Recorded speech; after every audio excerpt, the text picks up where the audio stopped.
Well, welcome. If you're watching this video, it's because you've opted to do a video or audio version of our devotion for the end of 2020 for Yanchep Community Church.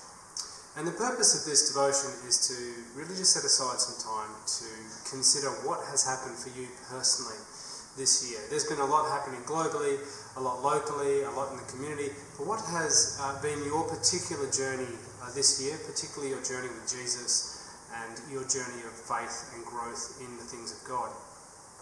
So it's going to be a short process, and the best way to use this video is to have yourself ready to pause, because what I'm going to do is present a number of thoughts or reflective points at which, after every one, if you just take a moment to press pause, you can spend as little or as much time as you would like to on each point. The points are just the same ones that are listed in the descriptions, so if you don't want to do the video, you can just turn off now and do a text version instead, but this is more for those who are perhaps doing this on the go, driving a car or something like that. You just press pause, have a bit of a think, unpause and get to the next point. So really, the thing that I wanted to start with this reflection is the notion of Thanksgiving. It has been a difficult year, no doubt. And for not just the reasons of the COVID scenario, really, it's been difficult for a whole number of different reasons. So it's really appropriate for us as people of faith to stand against that with thanksgiving and to say, actually, in spite of all of that, I'm thankful. And so at the end of 2020, what are some things that you're truly thankful for? Take a moment to thank God. Take a moment to let the experience of thanks just well up in you. It may be for circumstances, understandings, people.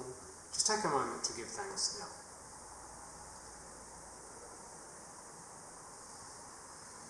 One of the big features of 2020 was the difficulties, the trials, the disappointments and the frustrations.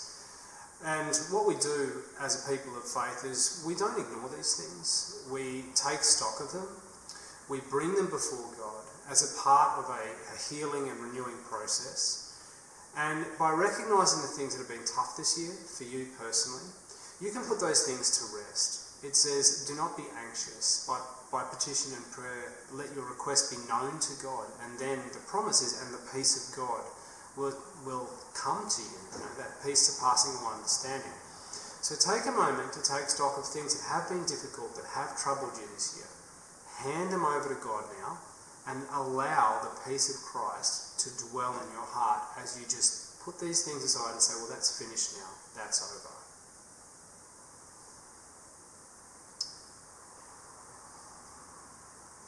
Amidst the reflection on disappointment and difficulty and frustration, it may be the case that throughout this year you have been disappointed or hurt, not by a circumstance or by some events, but by actual people.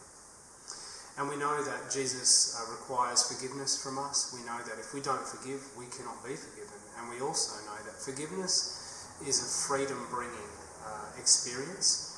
And so, in obedience to Jesus and his commandment, if there is anyone who has injured you this year, who has let you down, who has upset you, anyone whom you hold something against in your heart, now is the time to forgive them and not take that across into the new year. Take a moment. If this hasn't happened to you, wonderful. But if it has, this is a significant moment in your faith.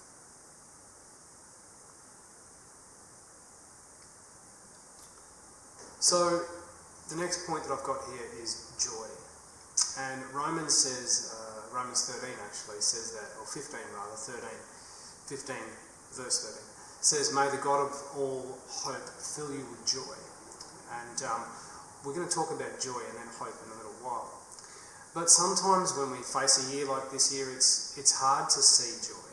And so it's a real discipline to take our mind and to go, what has been joyful this year? I know there have been ups and downs, but what have been some things that have really made me come alive? Have there been some experiences or some events or some individuals who have really brought joy to your heart this year? Meditate on those things for a moment. Let these memories fill your mind, because they will give you the joy that goes alongside all of the other things that have happened this year. What has made you joyful this year?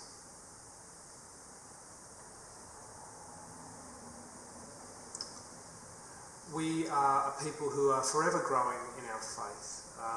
The word in the Bible, sanctification, means to be set aside and made holy. And we don't just do this in our experience with behaviours. We do this in our thinking, with our learning about the things that God shows us and the lessons that He teaches us. The next thought is, what have you learned this year?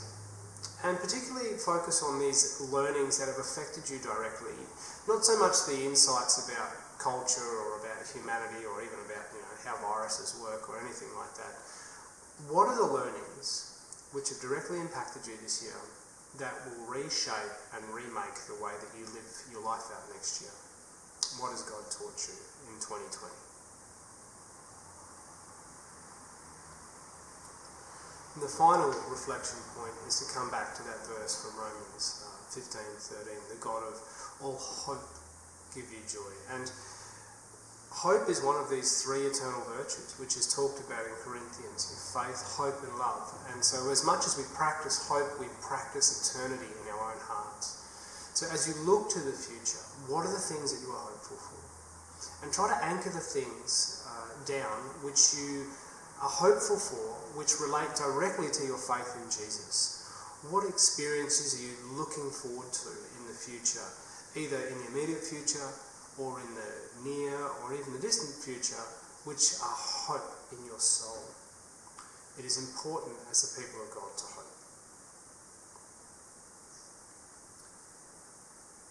Well, if you've stayed with this video recording, that's it for the devotion.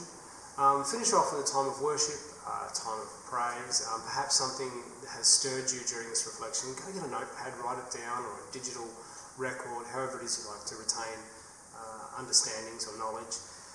And really my prayer for you as someone listening to this particular recording is that God really will be with you as He has been this year, and you will continue to grow in your faith, in your knowledge, in your love for Jesus Christ and for all that He has done for you.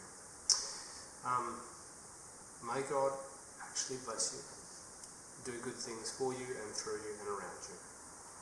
Until we see you again, peace.